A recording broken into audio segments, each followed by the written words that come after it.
That was some kind of feat. Deb, what did you do? What did you do? Oh, there we go. Okay.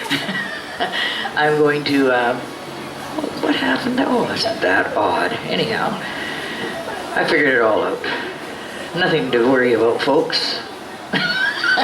Anyhow, I'm going to get Andrew up to do another bit of reading, and maybe, I'm not sure how long Johnina can stick around, but after Andrew, maybe you could read another one and close it off, if you like.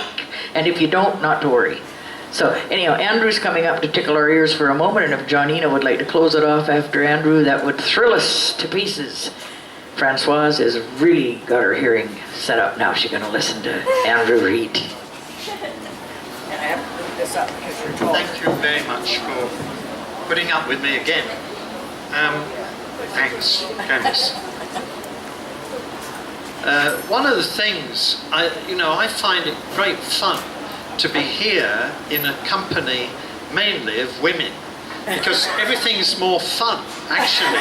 If this were all men, I think it would be not as, it would be, yeah, right. But one of the things that struck me in Hong Kong was the way women in the New Territories section, which was still under a different traditional law, not under British law, in certain respects, they could not inherit property. It went to males, not to the women. And this poem is called Harbourside One. A lot of these people lived on boats. They were, they were fishing folk. Voices of unwritten women. Hoarse from boats and fields, gardens and building sites. Speak from the inner courts of village houses or cramped spaces. Speak in the rocking sampans, seeking a heritage to hand on, letting girl children thrive. The other thing was that, of course, when I was there in the 60s, Hong Kong was recovering from the Japanese occupation.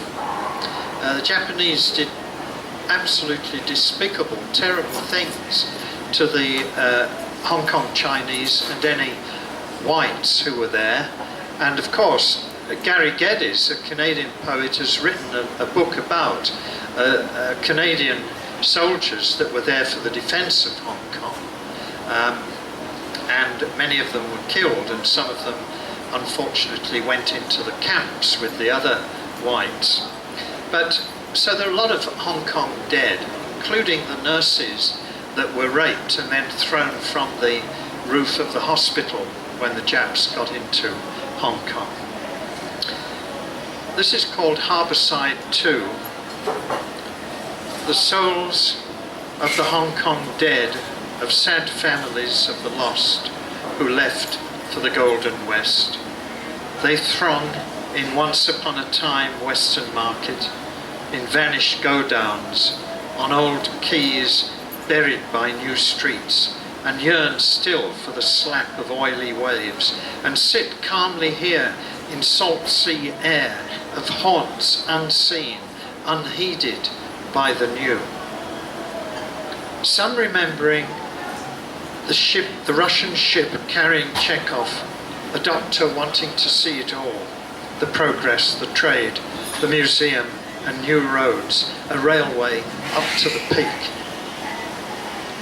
In the miracle worked by English far from tidy suburbs, and by Chinese fleeing chaos, repeated rape of the motherland, to build something new in so few generations. Some remember the conquerors, fires from a rising sun, and the herding of beaten prisoners, or the arrogant taking of women to be used, and the goading of men chained through their hands for spitting. Ghosts throng and thrash in the nets of memory, trawled again and again.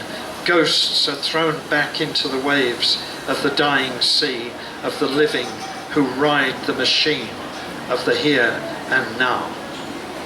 Those who grow rich will build houses with gardens and moon gates, where ghosts will dance when the stars hide behind clouds, where ghosts will walk on a line a ferryman throws ashore. Despite the farce of empire's end, the greed-filled transition of power, the smug new rich and self-satisfied foreigners from an adolescent world, while city and harbour and islands gleam in the bright tide race of thought. Thanks very much.